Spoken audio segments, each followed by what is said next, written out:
Hi, this is McCoy Buck with WatchMeWork.com, and in this lecture we're going to be talking about the Sketch Bone tool. This is a really cool tool that was introduced in Anime Studio 11.2 and is also available in Moho Pro 12. So like all the other bones that we create, first we need to go and create a bone layer. So now that I have a bone layer created, I'm going to go ahead and name this Sketch. And right up here in the Bone Tools palette is the icon for sketchy bones. Go ahead and click that. Now if you look at the top here, you have additional options. In this case, this is to select your bone length. So with this tool, essentially you are going to be sketching out your bones. So I'm using a mouse and I just drew out this line. I'm gonna let go. And you can see it created all of these lines of bones. And you're probably wondering, okay, why is that useful? Well, take this cat, for example. If we select the cat, you can see the bones of the tail were probably made by sketch bones, and it looks like they were. So let's go ahead and let's play out the animation and let's see what this tail is doing.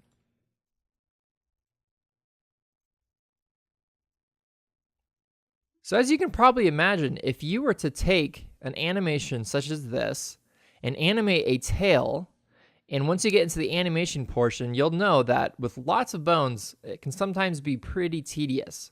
So Sketch Bones was created to make this process a lot simpler. So let's select a keyframe. Right here at frame 7, the cat's tail is pointed up. If I go and I select my Sketch Bones, which doesn't have a keyboard shortcut, you can see that it's going to bring up all of these different nodes. And you're probably wondering what this is. Well, to explain it shortly to you, this is a really cool feature and it does something really cool. Watch what happens when I click on this beginning node right here at the tail.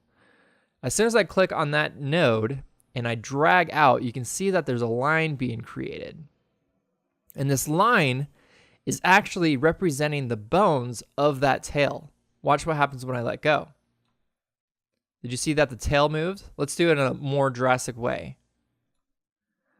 So I am actually sketching out the trail or the path that I want these bones to go for the tail. Really awesome, powerful feature. You can even look up here, he has a scarf. I could do the same thing for his scarf. So now if I play out the animation, it's gonna look a little weird because now it's not gonna flow with physics, but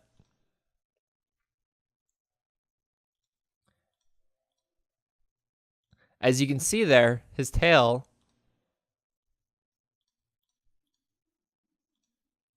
in a very quick frame moved down as I had wanted it to. Now if I wanted to go back up like it should have, I'm going to select my sketch bones. I'm going to draw out his tail again. Now the really cool thing about sketch bones is you don't even need to start at the end. Say I only wanted to twist from the middle of his tail down. I can simply click on that sketch bone and just drag where I want the end of his tail to go. So you can imagine what you can do with this tool, whether it's tails, scarves, chains, ropes, whatever it is. This is a really quick way to take those objects such as a tail or a scarf that uses principles of animation such as overlapping action and really make that process easier when you have a whole bunch of bones selected. Not only can this be used for tails, this could also be used for the arm if I wanted to. So just like that, I can do a ton with this feature. Again, this is only available in the Pro version of Anime Studio 11.2 and Moho Pro 12. That's it for this lecture. Be sure and join me in the next lecture when I go over the Transform Bone tool. I'll see you there.